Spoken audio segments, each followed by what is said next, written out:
The summertime musical on stage at the Rose Theater, which isn't it like the largest children's theater in the United States, Matt? One of them, yeah.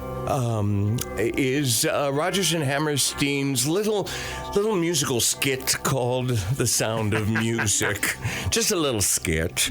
And it was originally, let me introduce you my guest, dear friend, artistic director of the Rose, and now at the helm of Sound of Music, Matt Gutchick. Thanks for getting up early. Thanks for having us. Of course. We've been rehearsing, you've been rehearsing Lauren every night. Lauren Krupski, who's playing Maria. I pronounced that correctly, didn't I? You did. Yes, thank you. Thank you for coming in. Beautiful, Lauren. We did Christmas Story together. That's right. School teacher. Yeah. That was a long time ago. Yeah, 2014. Pasek and Paul. Oh, you're one of those people who remember dates. I am that person.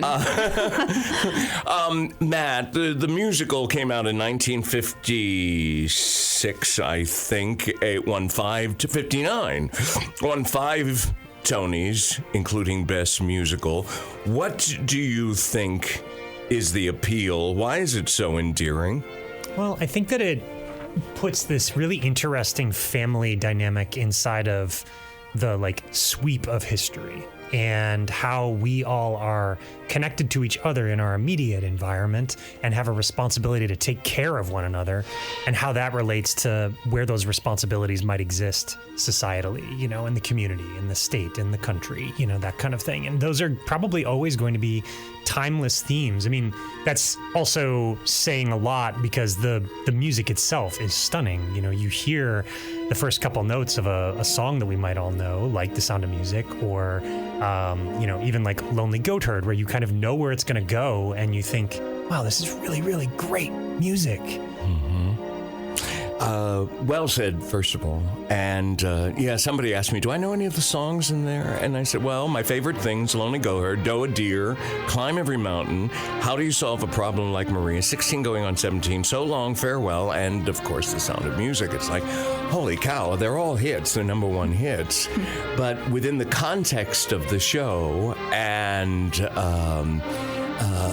it makes even more sense. It's richer when the first act ends with Mother Abbess telling Maria, you must go back and face, what is it? You're facing your fears? Mm-hmm. You can't hide from your life. You have to go and face it. And that's great advice for anybody.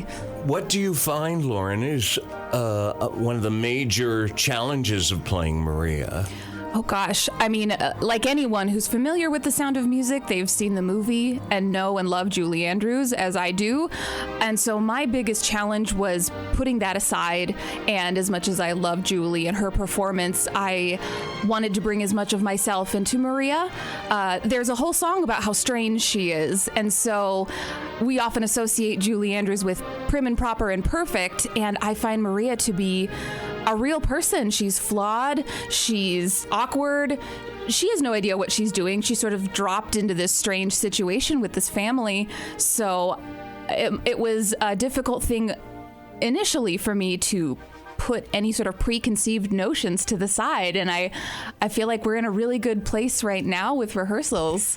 You bring up a really good point, because when you say a line, instantly you kind of hear the line in the back of your head from the movie, the way it's been said, no matter what character. Right, but exactly. Maria could be played one of 1,001 different ways. Mm-hmm. Yeah. She's a girl. I've struggled with hearing Julie's voice, because how many times I've watched the movie and I have to consciously not do that or honor it in a way that I feel like, oh, that is the correct way to bring that line to life. But yeah, I had trouble with that initially. Beautiful, glowing, talented Lauren Krupski is playing Maria. Matt Gutchick, artistic director of the Rose and at the helm of Sound of Music. So what are the main, if someone comes to see the stage musical, what's some of the differences between the stage version that they'll see at the Rose and Robert Weiss's 70 millimeter vision of it?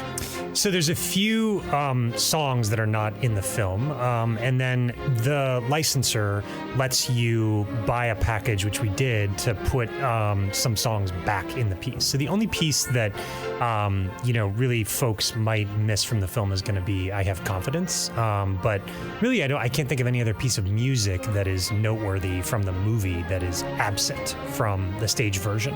In fact, I think the stage version, by virtue of having kind of slightly richer orchestrations. I mean, this is a huge orchestra for us. It's 18 players, I believe. Wow. And so, There's a harp player. No. Yeah. I got very excited when I heard that. Yeah. So you just can't get, regardless of how good your home surround sound system is, that sensation from watching the movie at home of just the grandeur. dynamics, hitting you in your body. So I think that's one thing that's really appealing about the stage version. In addition to the fact that I feel like in the stage version, you get to know some of the characters a little bit better. That includes Maria, the captain, Max, whom you're playing. I don't think you've mentioned that yet. No. Max Detweiler. Name the entire cast. Go. You don't have enough time. And the kids are adorable, aren't they? They really are. Just fall in love with them. And you mentioned musicals. Much like Grease, some of the songs in Grease, the movie, became so popular, iconic, that they had to put them in revivals, subsequent revivals. And we're using Something Good in When You Guys Fall in Love. Yeah, Something Good is that iconic song from the movie where they're almost in silhouette the whole time. It's just this really beautiful, intimate song. The movie, or the song from the musical, just, I don't know what you think, Matt, but just doesn't have that same kind of connectedness. It's very kind of one note. So this is a familiar song that people will hear. Another difference about the stage version is that the Lonely Goat Herd is sang where My Favorite Things is sang in the movie. So in the Thunderstorm, you'll be hearing Lonely Goat Herd. Unfortunately, no fancy puppet show in our version. No. But it all makes sense in context. And we open June 3rd, Gulp, in just a couple of weeks, and we only play for 9 performances. Yeah. Friday night, Saturday matinee, Sunday matinee, simple 3 weekends, and that's it. Everybody better be fresh. We're keeping the schedule simple. And tickets are on sale now at the Rose. They absolutely are. People can go to rosetheater.org or call the box office. Lauren Krupski, Maria, and Matt Gutchick, friend and director extraordinaire. The Sound of Music. Thanks for coming. Thank you for having us. Of course, anytime, anywhere.